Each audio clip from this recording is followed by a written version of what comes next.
March 28, 1942, 1:34 a.m. HMS Campbeltown, an obsolete American destroyer, powered through anti-submarine nets at 20 knots and rammed into the massive steel gates of the Normandie Dry Dock at St. Nazaire.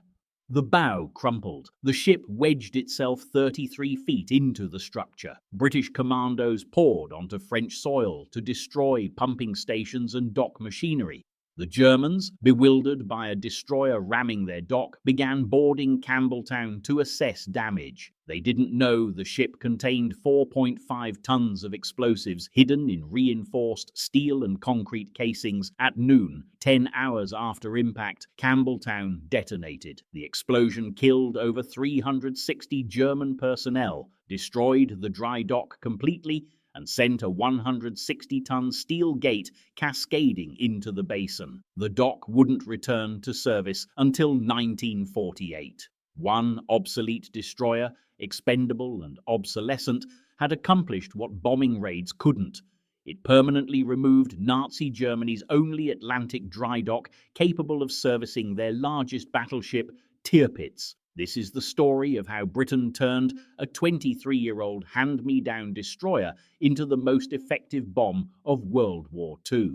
The problem began with Tirpitz, Germany's massive battleship, sister ship to the recently sunken Bismarck, sat in Norwegian fjords threatening every Atlantic convoy. Tirpitz displaced 42,000 tons, mounted 8 15-inch guns, and could outgun or outrun any Allied warship she encountered. Her mere existence forced Britain to maintain capital ships in home waters that were desperately needed elsewhere. Every convoy had to be routed, assuming Tirpitz might sortie into the Atlantic. Every escort force had to include destroyers and cruisers capable of delaying her until heavier units arrived. But Tirpitz had a vulnerability. She was enormous. If damaged, only one dry dock on Europe's Atlantic coast could accommodate her. The Normandie Dry Dock at St. Nazaire in occupied France, built in 1932 to service the luxury liner SS Normandie, the largest passenger ship of its era.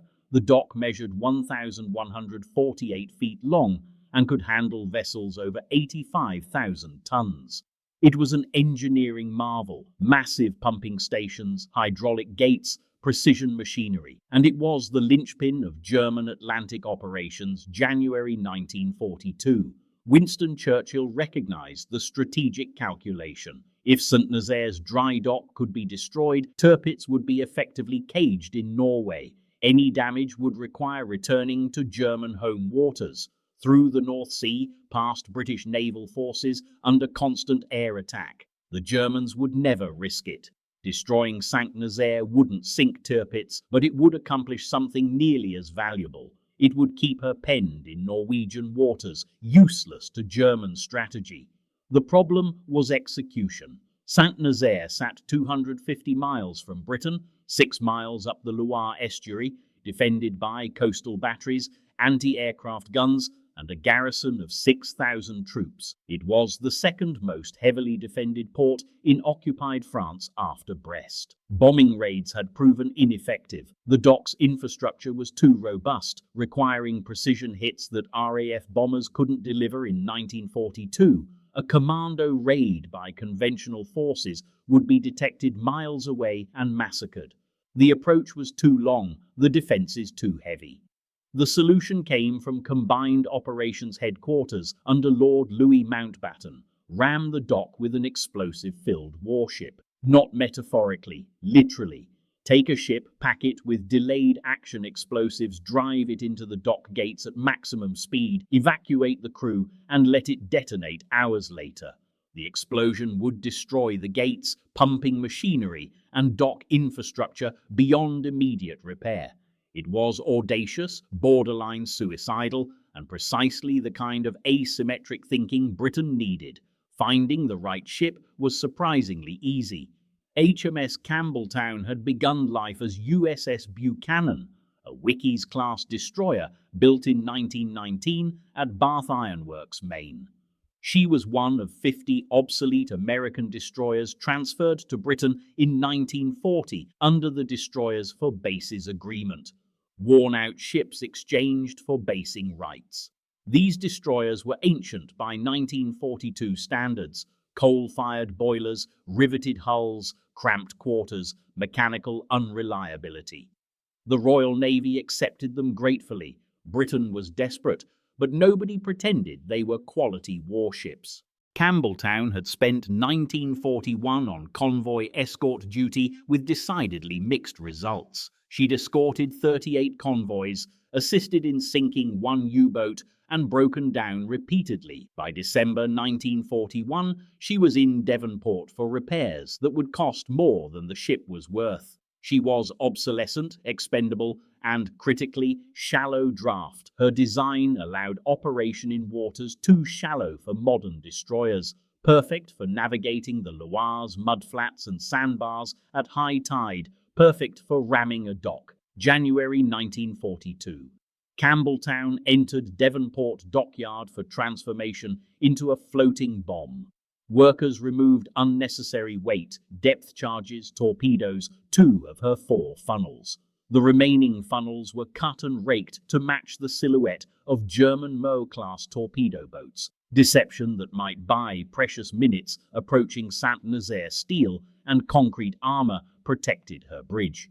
8 20mm Oerlikon cannons were mounted for anti-aircraft defense. A 12-pounder gun replaced her original forward armament. The critical modification was invisible. In Campbeltown's bow, workers installed 24 Mark 7 depth charges arranged in steel trays surrounded by concrete, 4.5 tons of high explosive. The charges were positioned to focus the blast forward and downward into the dock gates. 3 pencil time delay fuses with 8-hour delays would detonate the explosives long after the ship rammed the dock and the crew evacuated. The fuses used acid eating through wire, crude but reliable. Once initiated, nothing could stop the detonation. The human element was equally carefully selected. Lieutenant Commander Stephen Beatty would command Campbeltown. 29 years old, experienced destroyer officer, volunteer.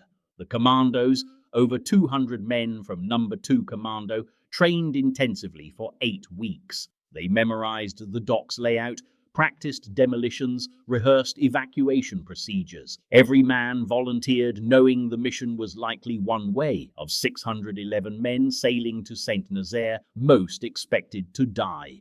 They went anyway. The flotilla departing Falmouth on March 26, 1942, looked deliberately insignificant. Campbeltown led, accompanied by 18 small motor launches. Wooden boats displacing 65 tons each, carrying 15 commandos apiece, armed with 20mm guns, 1 motor torpedo boat and 1 motor gunboat provided heavier firepower.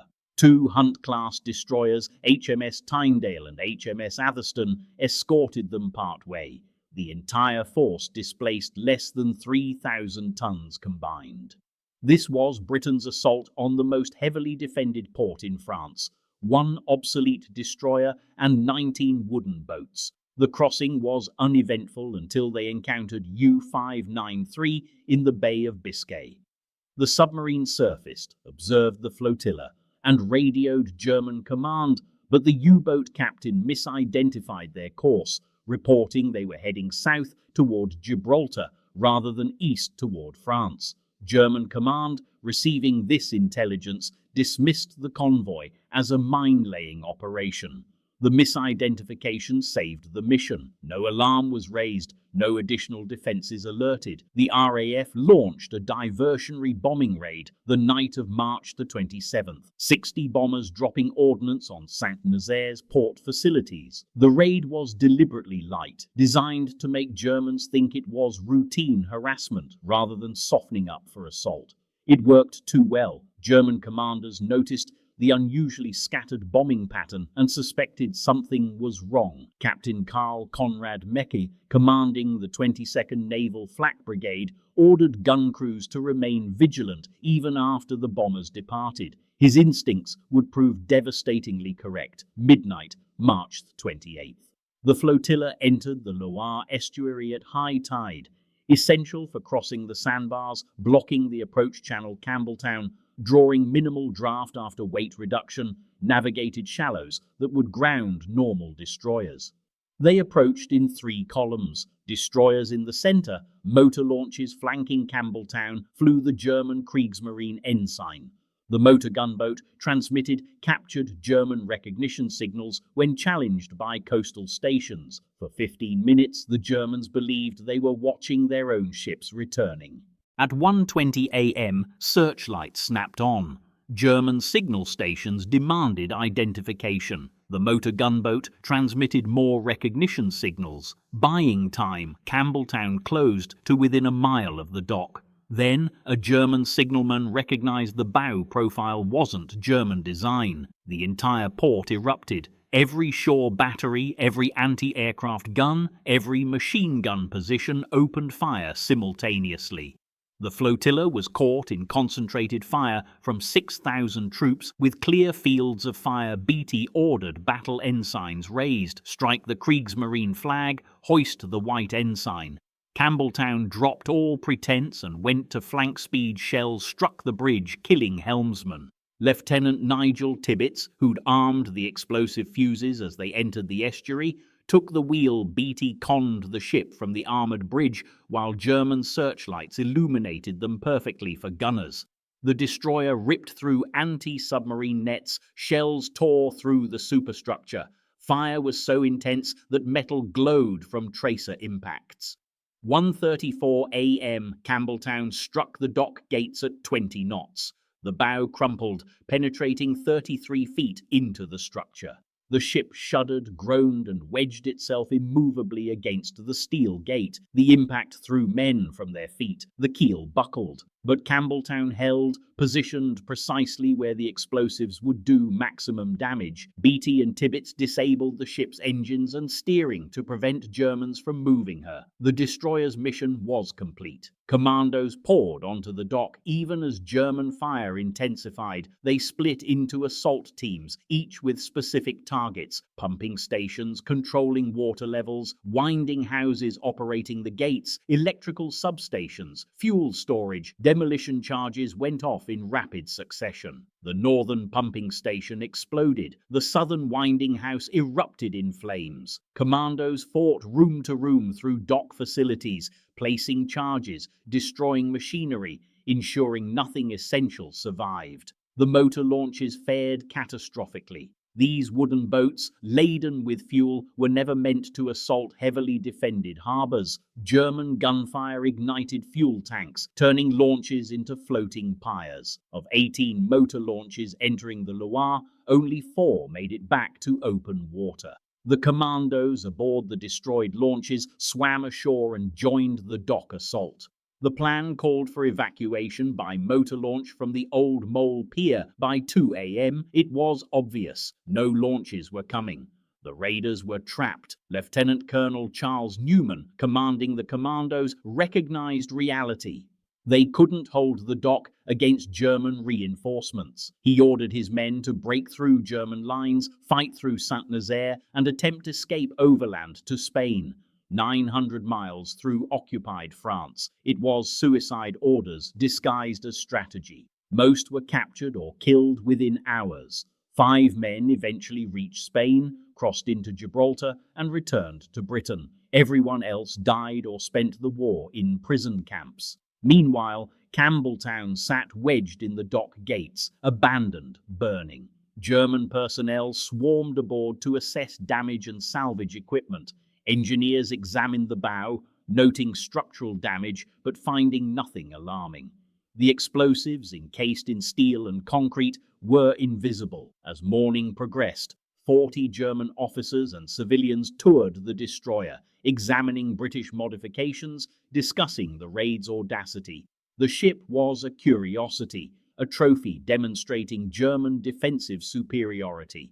Noon, March the 28th, 1942. The explosives detonated 90 minutes late. Pencil fuses had been affected by temperature or damage during the ramming. The explosion was catastrophic. 4.5 tons of high explosive, focused against the dock gate, detonated with a blast heard for miles. The entire bow of Campbeltown disintegrated. The 160-ton steel caisson gate shattered, fragments thrown hundreds of yards. A wall of water rushed into the dry dock, sweeping the remains of Campbeltown deep inside. The 40 German personnel touring the ship died instantly. Over 360 total casualties from the explosion, including civilians in the nearby harbour. The dock was demolished. The gates were destroyed beyond repair. The pumping stations were wrecked by commando demolitions. The winding houses were burned out. The electrical systems were shredded. Later that evening, 2 time-delay torpedoes fired during the raid detonated near the old entrance lock, creating further chaos. The Germans, terrified of additional attacks, fired randomly at shadows. French civilians were killed by panicked German troops. Saint-Nazaire was in complete disorder. The strategic impact was immediate. Tirpitz never left Norwegian waters for Atlantic operations. Hitler, paranoid about losing his prestige battleship, forbade offensive sorties. The ship that had paralyzed Britain's Atlantic convoy strategy became a floating prison, confined to Norwegian fjords, eventually sunk by RAF Lancaster bombers in November 1944 without ever achieving strategic effect. The loss of Saint-Nazaire's dry dock eliminated Germany's safety net for Atlantic capital ship operations. The cost-benefit analysis was stark. Campbeltown had cost the United States roughly $1 million to build in 1919. Britain received her for free in 1940. Her refit for Operation Chariot cost approximately £50,000. Armour plating, explosives, modifications, total investment perhaps £50,000 for a 23-year-old obsolete destroyer. The Normandie Dry Dock represented years of construction and millions in investment. Repairing it would cost far more than replacement, take years, and require resources Germany couldn't spare. The human cost was severe. Of 611 raiders, 169 died, 105 Royal Navy personnel and 64 commandos. Another 215 were captured, many wounded. Only 228 returned to Britain. 5 Victoria Crosses were awarded, more than any other World War II operation, 89 decorations total. The mission was called the greatest raid of all time in British military history. The casualties were appalling. The success was undeniable. But consider the alternative. How else could Britain neutralise Saint-Nazaire? Conventional bombing would require hundreds of sorties, thousands of tons of ordnance for uncertain results. The dock was too well protected for precision strikes. A conventional amphibious assault would require transports, landing craft, air superiority, naval bombardment, resources Britain didn't have in 1942. The cost would be thousands of casualties for marginal probability of success. Operation Chariot succeeded because it was expendable. The ship was obsolete, scheduled for scrap if not used for this mission. The crew volunteered knowing survival was unlikely. The commandos trained specifically for one-way missions. Nothing about this operation was sustainable warfare. It was a calculated sacrifice. Spend an obsolete destroyer and 611 brave men to eliminate a strategic asset worth infinitely more. The raid demonstrated something fundamental about warfare economics. Sometimes the most effective weapon is the one you're willing to lose. Campbeltown wasn't a precision instrument. She was a blunt object wielded with extraordinary courage. The ship had no business ramming fortified dock gates under concentrated fire. The plan shouldn't have worked, but it did, precisely because everyone involved accepted that survival was optional, success was not. Post-war, the raid's impact became clear. Saint-Nazaire's dock remained unusable through 1947. Repairs began only after the war ended and weren't completed until 1948. For 6 years, the single largest dry dock on Europe's Atlantic coast, essential infrastructure that took 4 years to build initially, was completely non-functional because of one obsolete destroyer loaded with explosives. No bombing campaign achieved comparable strategic effect with such minimal resources. The comparison with alternative methods is instructive. Consider the bombing of German cities. Thousands of aircraft, hundreds of thousands of tons of bombs, enormous casualties for incremental results.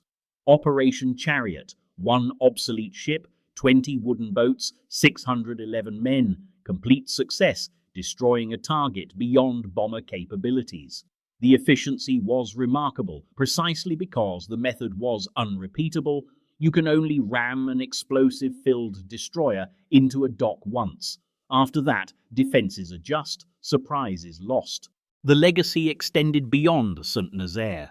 Operation Chariot proved that small forces using expendable assets could achieve strategic objectives impossible for conventional operations. It validated combined operations doctrine of asymmetric warfare, hitting targets where the enemy was unprepared using methods they didn't anticipate. The raid influenced D-Day planning, commando operations, special forces doctrine worldwide. HMS Campbeltown never officially sank. She exploded while technically still afloat. Wedged into a dock, the Royal Navy considered her lost in action, destroyed completing her mission. A Type 22 frigate, commissioned in 1989, carried the name HMS Campbeltown, bearing the original ship's bell recovered from St. Nazaire, returned by the town of Campbelltown, Pennsylvania, which had received it as a war memorial. The bell was returned to Pennsylvania in 2011 when the frigate was decommissioned. Today, a plaque at Falmouth commemorates the 622 sailors and commandos who departed for St. Nazaire. Another memorial stands at Escoublac-le-Bol War Cemetery near St. Nazaire, where 169 raiders are buried. The Normandie Dry Dock was rebuilt and remains in service, handling modern container ships. But for 6 critical years of World War II, it was rubble. March 28, 1942. An obsolete American destroyer, transferred to Britain because she was too worn out for US service, modified with £50,000 in armour and explosives, rammed into a strategic target at 20 knots and detonated 10 hours later. The explosion destroyed infrastructure worth millions, eliminated Germany's Atlantic dry dock capability, caged the Tirpitz permanently, and changed the strategic balance of the Atlantic War. Sometimes the best weapon isn't the newest, the most powerful, or the most expensive. Sometimes the best weapon is the one you're willing to sacrifice completely for an objective that matters more than the weapon itself. Campbeltown was obsolete, expendable, and obsolescent. She was also exactly what Britain needed: a 1,100-ton bomb with engines, delivering maximum strategic effect at minimal cost. The greatest raid of all time succeeded because an old destroyer nobody wanted became the most effective bomb of World War II.